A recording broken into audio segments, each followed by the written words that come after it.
wrote fashion communication course, seems a while back now, 2014 we first started it off.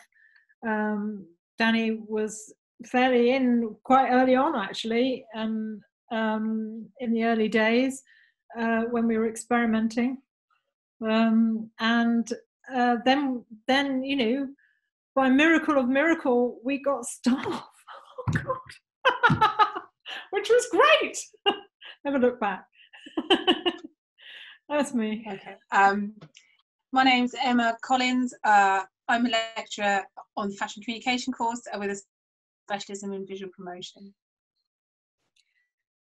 Hello, my name is Daniela Hatfield, and I've worked with Jules for about 4 years, I think now, and I work on fashion comms, but I taught at London College of Fashion for just over 20 years in the fashion sort of imaging, styling, curation and photography sort of disciplines, so quite multiversed across those different spaces.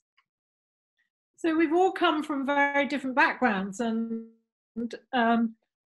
you know, and I think that I guess that interplay of different backgrounds has really helped us. You know, and I come from a very long industry career in various different industries, but mainly fashion, textiles, fashion forecasting, photography, and also then film post-production.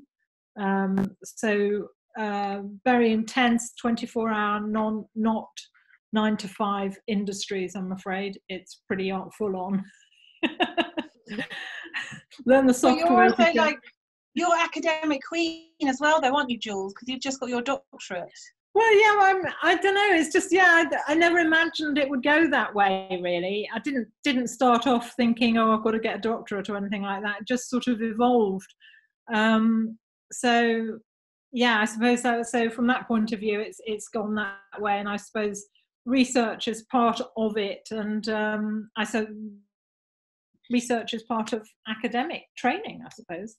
And you know, Danny's got a couple of MAs to her string, you know, and things like that. You know, it's just extraordinary, you know, what we've got along the way, really, you know, what you achieve. So I think, I mean, my background is in textile design, really. That's my first degree, was textile design and surface decoration. And then that sort of morphed into becoming constructed textiles. And through working through sort of texture and tactility, that made me interested in curation and how objects, like we've been working with the first years, Emma, you know, how objects, inanimate objects, imbue us with different kinds of stories, or are imbued with different kinds of narratives as a storyteller. And that's a stylist and a curator do very similar things in how they group things together to tell a story through an image or a display or a conversation as well. So. And what's quite interesting, because so Danny and I both teach together on the visual promotion module, and so Danny's got this really fabulous kind of beautifully academic and research kind of element that she brings to it, whereas my background, so I've spent the last 5-6 years working in content creation specifically, but through kind of craft and making. So my background is actually as a crochet designer and knitwear designer for lots of different companies, but that's very much become kind of very photography and content heavy. So basically Instagram is my world. So we've got this kind of what we both bring to the visual promotion course kind of comes at it from two different sides, but actually it's been a real joy working together like this, because I think for me especially, using this platform, we're both able to teach together at the same time, which was more awkward when we were actually more studio based. So that's been one of our kind of real positives that's come out of it, and I feel that it's like a huge benefit to the students. It's funny because knitwear actually links all of us together, excuse the pun. Yeah. Yarn. Because I started off that old yarn. I started off in fashion and textiles. My training was in fashion and textiles. That's my degree, first degree. And I majored in fashion design, but I was one of these students that I had to go and dye the yarn and print the fabric and then sew it. And my collection was all about knitwear and printed textiles, as well as the fashion side of things. And then going into industry, I went in as a knitwear designer as well. I worked in Ireland and across in Peru with various knitwear designers, and as well as in fashion and in fashion forecasting. I did the knitwear, sportswear, women's wear books, trend forecasting books for a long time with International Textiles, and then also then did their runway shows in photography as well as their illustrations. So it was that sort of, there wasn't fashion communication degree in certainly when I was first studying fashion and textiles as such. There wasn't that availability. So working in the industry, I suppose it sort of teaches you things about being flexible, about deadlines, about working sadly through the night. It is an industry that is a bit deadline orientated that way. And also, you know, in post-production, you know, you've got the idea of working in animation and film. So things have to be very, very good quality so that you can get it to the public, basically. The public is going to have your work. So even if it's in fashion, the public, that public interface, the public is seeing your work in Instagram, the public are seeing your work on the film. And if, you know, you can't have boiling images on the film, on the big screen, it just doesn't work, you know. So in order to keep your job in industry, you have to be able to create things that the public will accept and like, you know. I suppose that's really quite important.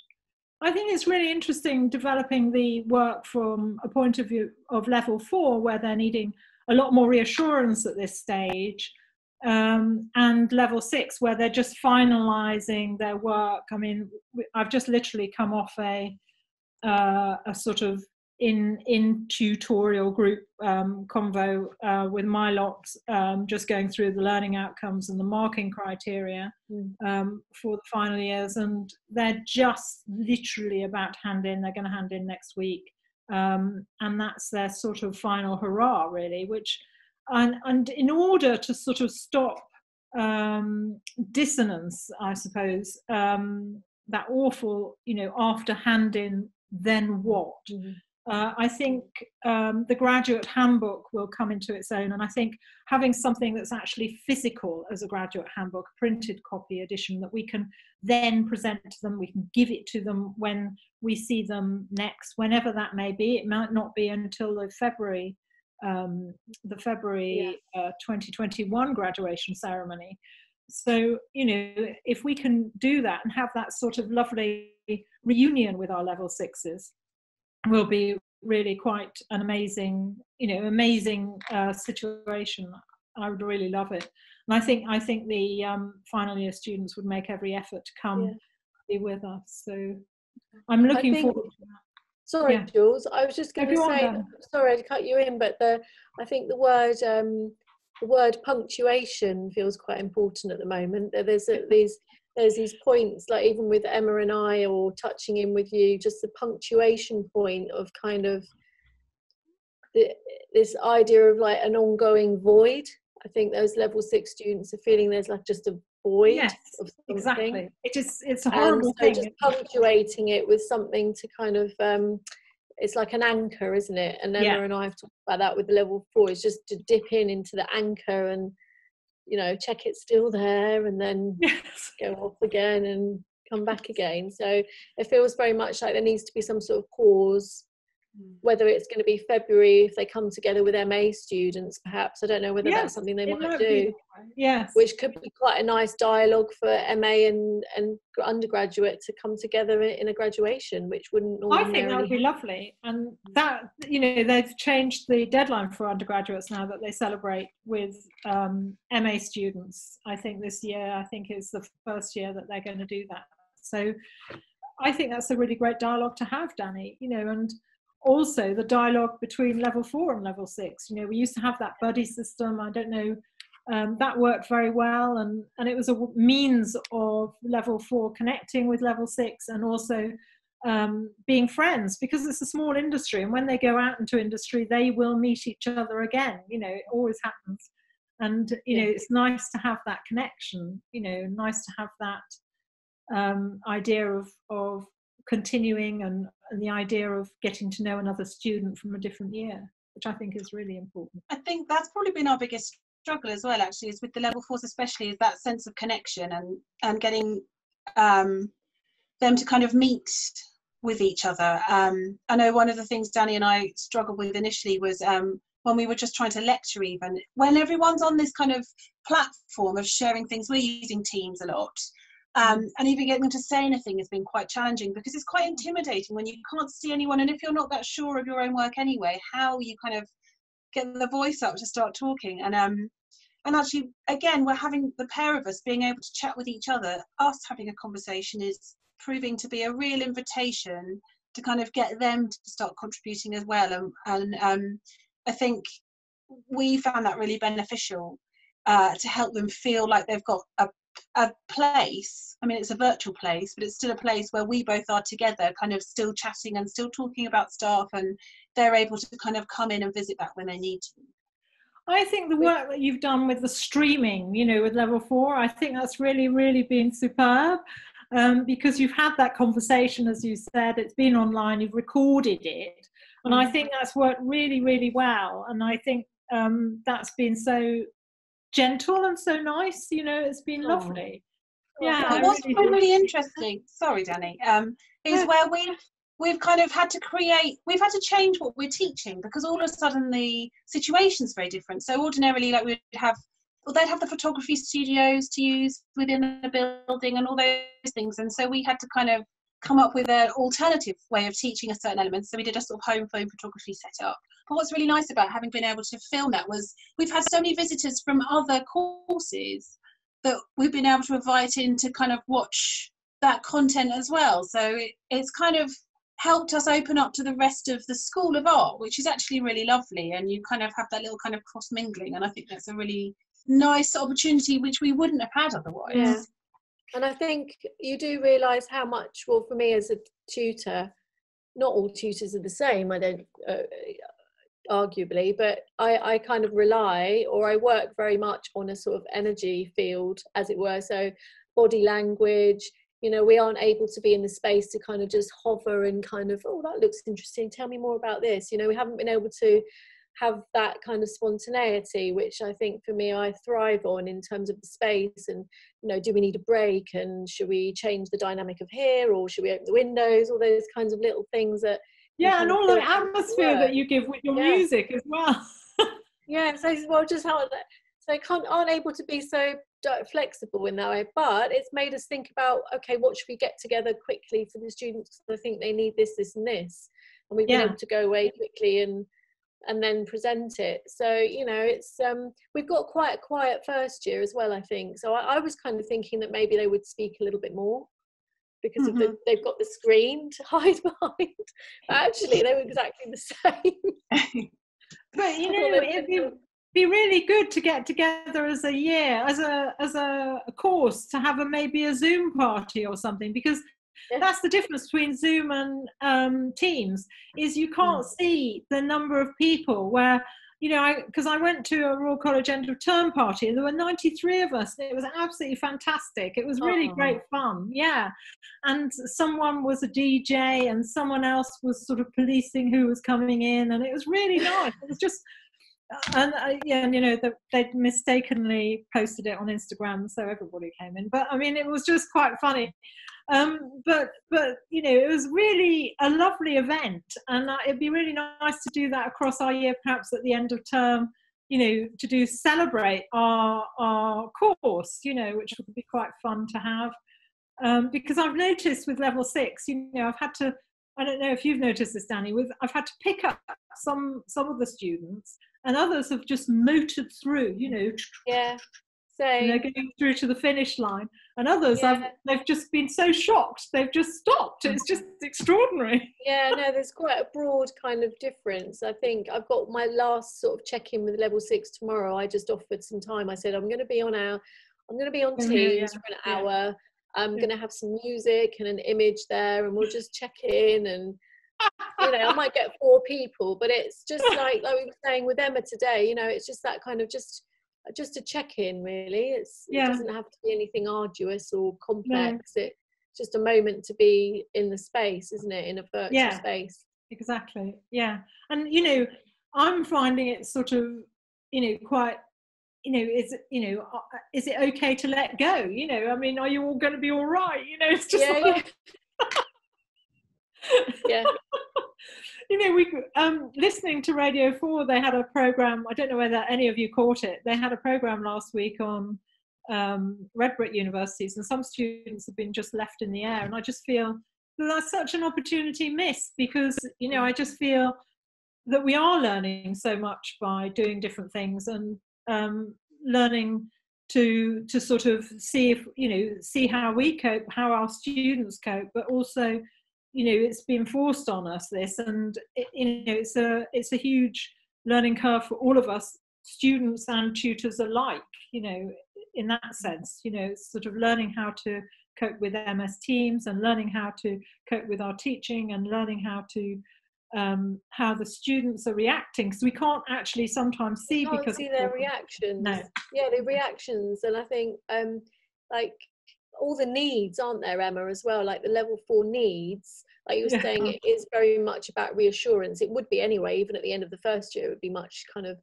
it is a year of uncertainty, but definitely the needs are quite diverse, aren't they? Because people are either they've stayed in the halls and it's been quite alien because everyone's leaving, or they've gone back home and they've got 5 siblings running around banging on the door and kind of gone back into this weird, you know. So I think the handful that we've been chatting to quite regularly obviously have quite distinct needs, really, in how to support them. Are you going to go through in a tutorial to see what their specialisms are, like we normally do? Are you doing that? Well, we were just thinking, Emma and I, about how to conclude the module, really, like once we've assessed it, and how to bring that discussion in, but also give the students a time to sort of just reflect on the module. That might do it, mightn't it, Emma? You know.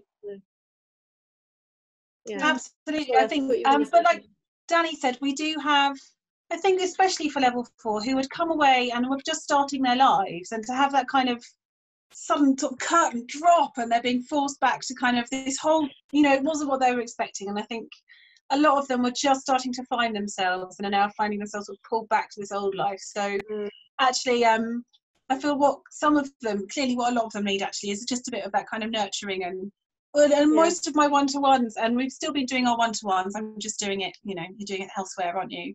I've been more about that kind of, you're going to be okay, and we're going to get through this. So, you know, we haven't quite got to specialisms talks. We've just got to, you can do this bit, it's going to be all right. And actually, I think those people, like you say, some have just motored through and are actually really taken the opportunity to use the time they've got at home now to give them something to focus on.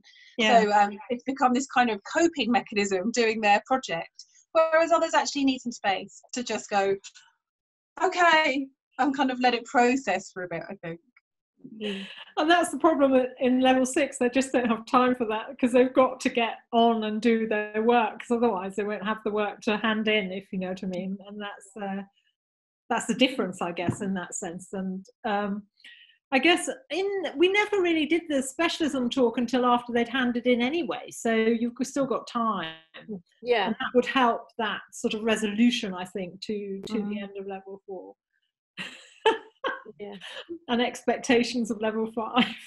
Oh yeah, which I'm not so involved in that, so I'm a bit kind of, you know, that's all changing as well, because we've got different modules and different things coming in, and modules running. And invite maybe Steph or whoever's going to teach it into the conversation at that point, you know, expectations. I'm seeing now slightly, because obviously I did most of my teaching this year was on that level 5 first module, coming back and doing that magazine, and I've already been sort of in discussion with Mark about how we, you know, we've already thinking about how we can make that a virtual project where you work in a team of 8 people that you may never physically connect with. So, you know, it's really interesting. I work with a lot of magazines anyway, so it's been really interesting and kind of scribbling notes furiously about how I'm working with them and what's working and what isn't, and going, right, how do we then drop this into kind of their real life project? So we'll see. We'll just have to see what happens. It will be interesting, won't it? Because we don't actually know if we're going to be back or we're going to be virtual. And there may be that option, and some people may feel vulnerable or with, you know, and not feel that they can come in or whatever, you know.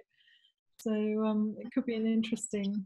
There are ways and means. I mean, it's been really fabulous watching how not just our students as creators, but the creative industries are responding to this, and how actually the tools we've got as creatives are, design is a problem-solving tool, and actually it's just about utilizing those skills and that kind of mindset to go, right, how else can I come about this, and what else can I do? And it's quite a lovely challenge in some ways, because it gets you, you know, our students who would be like using a studio and kind of trying to take really classic images are all of a sudden kind of in this amazing environment where they have to think very differently about how they capture and make amazing imagery.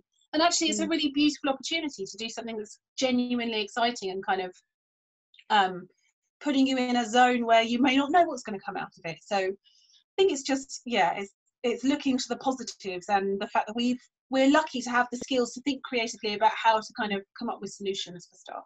Yeah, that's why I put out the stitch call out as well, you know, and anyone that's listening to this, please please answer the call. It's only A6 to A4, so it's completely postable, and if you feel like stitching a response to COVID-19 and lockdown, then please send it to me. I'd be very grateful for it when things get better. I've been trying to repair my kimono jacket today, which is I've actually had like 3 things, although we're not in our permanent home, we've kind of come away to be away. I've got several things that I've mended. Shocking though, because the thread is so thick. It's like, I should share it really, but I was just thinking about mending really, and a while ago I repaired a coat, and it just the fact that I was you know, I've always been a real maker, but I've become very academic and very reading and a lot of writing and using my hands in a different way. It's just really, I've just remembered all my kind of skills of being able to just use your hands in a different way, which becomes a very meditative process. It you is. know, I think someone was telling me about a psychologist, a woman that was talking about the idea of laundry, you know, and hanging, pegging out clothing. I always find we've got a washing line here, which I don't have in Brighton because we're in a balcony, but just to go and hang the washing up with the pegs, you know, and take it down and fold it. It has a it just has a therapeutic kind of ritualistic kind of way about it, which I think mending, but which both of you would know because you use your hands constantly. And there's something really nice. There's something very nice about sewing text. You know, sewing lettering and sewing actual writing, I think is really interesting as well. You know, and I think sort of you do that, Emma, as a course of your work, but having not done it for a while, and it's really interesting to get back into that sort of idea. It's really lovely. So I know this is slightly off topic, but there's my neighbour over the road. She's got a 14-year-old girl, and she bought a pair of jeans and had custom holes in the knees already, and she managed to put her feet through both and rip the entire front of both legs, and was getting ready to chuck them out a couple of weeks ago. And I said, don't do that. And she gave them to me, and I Sashiko patched about 14 different patches with 14 different ways of doing running stitch just down both legs. And actually I've seen her and she's worn them every single day. She loves them because she knows none of her friends will have them. Right. And it's so sweet. And I just think actually it's one of those skills that I was taught to do it when I was about 8 or 9, and it's just a running stitch, but it's just so transformative when you think about what it can do and how it can work, and it's just lovely seeing her out there in them. It's amazing. Anyway, I remember my sewing lessons from school, because we had in my secondary school in Essex, strangely enough, we had sewing class. which were for we always boys and girls in the room sewing and repairing and ironing and all sorts of other things. So you just kind of and we've got window seats here, so I felt like I was going to be doing a sampler, you know, sort of a Georgian lady sat in the window doing my sampling because of the light coming in. So what's just really lovely actually is about with our level 4s, and because they've got this particular module, they can kind of custom whatever their outcome is to a certain degree, and lots of them have actually moved toward that kind of hand making element. Lots of them are kind of, we've really encouraged that, partly because of how therapeutic it is, but also I think it's a really integral way of understanding what it takes to make something.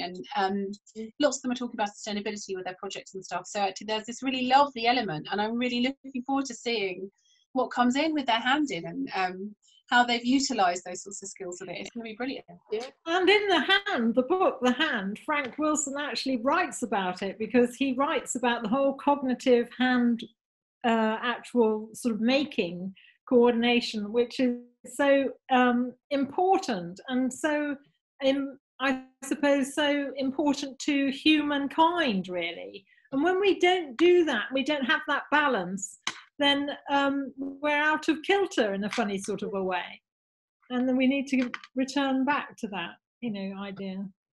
Absolutely.